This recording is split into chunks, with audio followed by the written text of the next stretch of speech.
Hey everybody, Jonathan Bailor back. Today's guest is one of those guests that has a special place in my heart because not only is she an inspiration for me, but she and I have had a quote unquote relationship. And by relationship, I mean we've exchanged emails for like 3 or 4 years, really when both of us first came on to the internet scene in a somewhat noticeable way, her much more than I at the time, given her amazing blog work.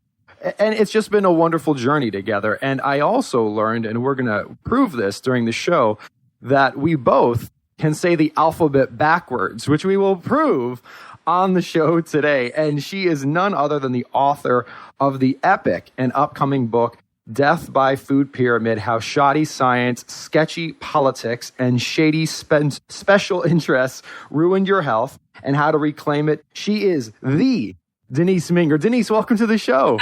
Thank you so much. Hi, Jonathan. Hey, well, Denise, I just realized something. We're not recording video. I guess even if we could sort of cheat the system here. But this whole saying the alphabet backwards is an ambitious claim. But because we're behind computers, people will be like, well, you just read it off your screen backwards. So we might have to say it so fast that we are proving that we're actually doing this from memory. I'm up for the challenge. Are you up for it? Okay, so I'm going to do a 3, 2, 1. Okay. And then we're going to do the alphabet backwards quickly. Okay. Are you ready? Ready. All right. 3, 2, 1. ZYXWV-UTS-RQP-ONM-LKJ-IHGF-EDCBA. Boom! First ever tandem backwards alphabet recording ever. It's a very important skill. That is Guinness Book of World Records for most alphabets said backwards simultaneously by 2 authors who are releasing books on the same day ever. Kind of miraculous. Well, Denise, on to more important subjects. I don't know if that's not important. So obviously, all the listeners of the show know and love you for your awesome work to debunk bad science. And before we dig into the book itself, which of course everyone needs to grab a copy of, and that's Death by Food Pyramid, comes out the exact same day as the Calorie Myth. So you got the wonderful 1-2 punch there coming out on New Year's Eve. Death by Food Pyramid. Again, grab a copy. But Denise, what I wanted to focus on today was 2 things. The first question is, over the past year, I have had the fortune to chat with some amazing people on this show, people with very divergent beliefs, right? Like, I mean, I've had, Dr. Campbell, who obviously knows of you, and you know of him on the show twice. And I'm amazed to see. So there's really smart people in the world. You're a smart person. There's a lot of smart people. How do we have smart people who believe, like, it's not even as if there's ambiguity. It's like this smart person thinks white. This smart person says black is true. Like, with absolute certainty, smart people are saying opposite things. How do we make sense of that in our brain? It's one of those things that's incredibly challenging. Also for me, to interact with different people who have these widely different beliefs, but they're so confident about it and they have so much intelligence. And I think it's kind of a symptom of the fact that nutritional science, as well as many of our other fields, are still kind of in their dark ages. And I think there's still so much that we're learning about food, about health. It's very difficult to conduct studies that are truly conclusive, especially with humans. And I think there's just more gray zone than most people realize. And so when 2 people approach the same set of data or they look at the same topic, first of all, they're coming in with this like background in their mind, this context that they've already conceived of, that's flavoring the way they look at things. But at the same time, there's really a lot of question marks that still exist. So I think there's room for these divergent opinions to coexist in ways that, I don't know, I still struggle with it too, but I know exactly what you're talking about. Well, and it's not presented as gray. And that's the thing that breaks my mind a little bit, right? It's what I hear people say is just point blank, things like the following, which of course you're familiar with. Animal protein causes cancer. Saturated fat causes heart disease. Like, those are not ambiguous claims. They are incredibly confident claims. And then you pop over to another person's blog who is just as smart and potentially just as qualified. It literally says the opposite. So, like, what do we do as a consumer? I would say the first thing we need to keep in mind is that most human beings are uncomfortable with ambiguity. So if you're presented with a situation that is a gray zone, we just have this inbuilt tendency to see things in black and white. And I think for a lot of people, there's this discomfort in question marks and in not knowing and in admitting that we're not certain about something. So when people approach nutrition in particular, I think we just have a tendency to go with the thing that either confirms our pre-existing beliefs or the first thing that we see that looks like it could be true to us, and we just latch onto that. And that becomes our reality at that point. It's very difficult to entertain different ideas and I guess acknowledge where our confidence is limited. I think that people just have a tendency to choose a side. In the spirit of choosing a side, I'm curious as to which side you will choose and why to those two questions. One, does animal protein cause cancer? And two, does saturated fat cause heart disease? I would have to say, generally speaking, no to both. I do think but again, this goes back to there being some gray zones. And I think that different people, this was something that I was reading a lot about when I was researching my latest book, or my only book, I guess. And that is, there are different, genetic components to how we handle saturated fat, how we metabolize it. You have the ApoE4 stuff, people who react differently to different forms of fat, including saturated fat. And so there might be like I think you can link together different pieces to say, well, in certain contexts, these foods might have a certain effect. And then with meat, there's always issues with how it's prepared and different carcinogens forming during different cooking methods. But the blanket statement of animal protein causes cancer and saturated fat causes heart disease, not only are they untrue, but I think they've really done the entire nutrition field a disservice.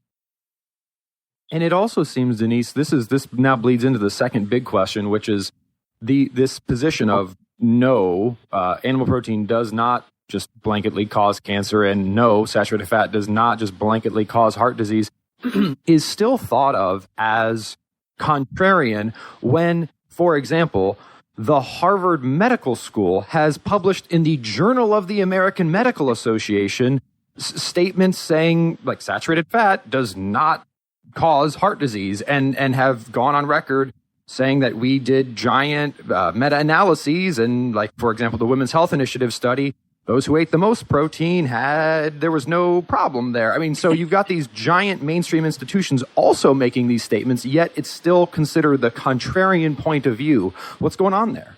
I think that's a testament to how deeply ingrained conventional wisdom has become in the American conscience. And I think if you look at our history of dietary guidelines, we've had this slow progression, starting after the 1950s with Ancel Keys and his stuff, moving towards condemning saturated fat. And it's so hard to undo these things that have been repeated so many times that we've ended up accepting them as truth. In psychology, there's actually something called the truth or the illusion of truth effect, which happens when you hear a statement repeated enough times. It doesn't matter where you've heard it. It doesn't matter if it was actually true or not. You end up accepting it as fact just because it's so ubiquitous. And I think in the case of a lot of our beliefs right now, like, you need whole grains to be healthy, you need to limit your saturated fat to avoid heart disease. They have had so much momentum over the course of many decades that even these new things coming out that seem to undo that, it's almost not enough yet. It's like we're going to have to wait, I think, decades at this point again, maybe, before the mainstream hops on board with a new line of thought. And even the people who advocated it, I'm sure if anyone else in the world knows this, you certainly do. I mean, in the USDA's, their giant guidelines document, for example, they acknowledge there is no absolute requirement for carbohydrate for human health. And they say that openly, but it doesn't seem to affect their recommendations. No, the recommendations are not based on science alone, unfortunately. And I mean, I'm not someone who thinks that everyone or even most people should be on a low carbohydrate diet. I think that there's a lot of ways to tailor diets to be healthy, like regardless of macronutrient content.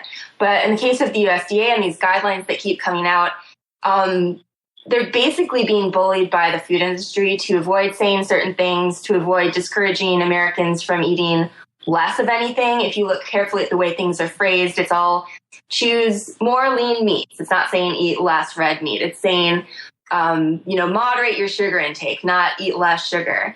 And it's very interesting. It's an interesting lesson in rhetoric if you look at how their guidelines are phrased. And I think it discloses their bias pretty heavily. After all of this research, Denise, the book, I believe, does an amazing job of this, and correct me if I'm wrong of this, because I'm just getting into it now, is this historical account of what went wrong. But I'm curious, you do have that and how to reclaim it. So with this really objective, and that's what you're known for. You're known for being objective and just looking at the data and communicating the data. What came out the other end in terms of the recommendations? What should the recommendations from our government be? I personally don't think our government should be giving any recommendations on the topic of health.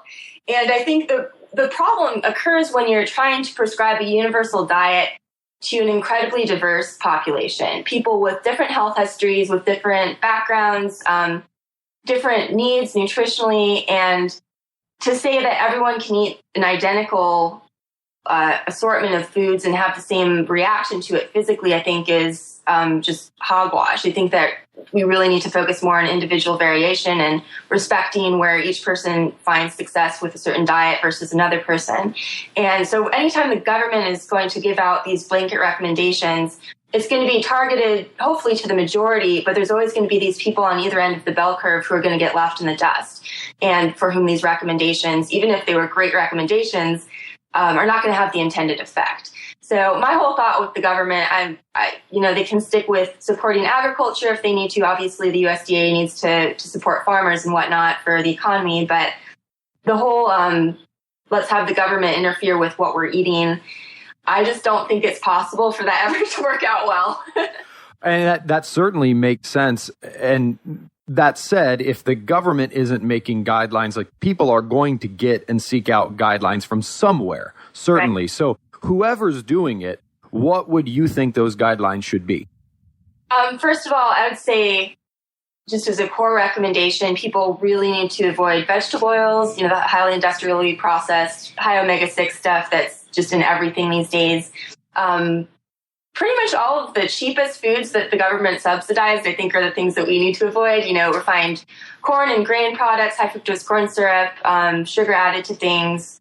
And I think we really need to move back maybe a century or two or three or four or whatever, and look at the foods that are the most nutrient dense. Eat the entire animal if you're going to be an omnivore. Choose vegetables that are fresh. Have your own garden. I'm really hesitant to make a blanket recommendation for everyone, but I think that just avoiding these highly modern foods that really have coincided with our rapid health decline, I think just doing that alone is a great step for anybody. Denise, that's such a reasonable, that seems to be the single most reasonable and intuitively correct explanation anyone could give, right? Eat the things that we ate before we had these problems. Right. Why? Why doesn't that message seem to stick? It makes so much sense. I have no idea. It makes too much sense. People don't like things that make sense. We just have to make it more complicated. A big part of it is this, I think, the pill mentality that has pervaded society, which is that let's just take a pill for the things that are, giving us a problem. Let's just have these quick fixes. Let's keep eating these junky foods that taste good and are kind of feeling addictive, and treat ourselves with statins and with medications, high blood pressure medications and all that, instead of actually getting to the root of the problem. And I think that the reason we don't hear the simple advice, even though it makes so much sense, is because we're having all these competing voices from big industries kind of taking over the bullhorn and telling us different things. Based on all this research you've done, Denise, if let's say I'm a single mother who is I don't have a lot of money and I don't have a lot of time, and for example, I have to choose between eating conventionally raised and prepared meat, that's it. I'm either going to eat that or I'm not going to be eating meat because I can't afford anything else. What would be your recommendation in that context? That's always a tough one, and I know a lot of people are in that kind of situation. I know Rob Wolf has a good recommendation, which I kind of agree with, which is that if you're going to go with conventional meat, choose lean meats to avoid the toxin buildup in the fat, and then just add supplementary fat from other sources if you can get it. But in that case, this is actually something I tend to do because I'm not a big meat eater myself. My diet is actually mostly plant-based, which is very ironic. But what I do is I focus on the parts of the animal that are the most nutrient dense, which is, the liver and the other organ meats. I like to make bone broth. And for people who don't have a lot of money or don't have access to really high quality animals, I would say focus on getting the most nutrition out of the animals you can access. A lot of times you can find organ meats for very inexpensive, much cheaper than muscle meats. And so for people who are in that situation, I don't think that a high meat intake is going to be necessary. But to cover your nutritional bases, just focus on the parts of the animal that are going to supply the most nutrition for the least amount of money. Denise, moving on now to specifically this book, Death by Food Pyramid, which is just a wonderful title. What is your hope for this book? Like, what is the hope, the outcome you want this book to have on society? I want people to think. Honestly, and not just about our, the USDA's recommendations, not just about the conventional wisdom, but I want people to really critically evaluate all of the claims they hear about their health. And that includes things from the alternative health communities, including communities I generally support, like the ancestral health movement. I think that our biggest deficiency right now is that people will just kind of osmotically absorb the information that's surrounding them without ever putting it through their own filters. And we tend to get intimidated by people with PhDs and people who have a lot more credentials than we have.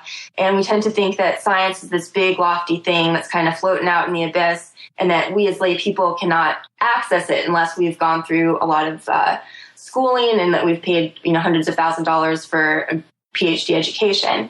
And so what I really want to do is I want to open and bridge the gap between the general public and science, and nutritional science in particular. Because right now I just feel like people are afraid almost of accessing this knowledge that's out there. And it's because I think we doubt ourselves, and because we've never been taught that we have our own personal power to understand these things. So really, I just want the book to empower people to think critically and to take their health into their own hands instead of outsourcing it to whatever guru or expert they come across. When you say taking your health into your own hands, Denise, I think that's such a powerful message, because I'm sure you experience the same kind of thing, which is this daily inundation of very specific and nuanced questions like, are sweet potatoes good or bad?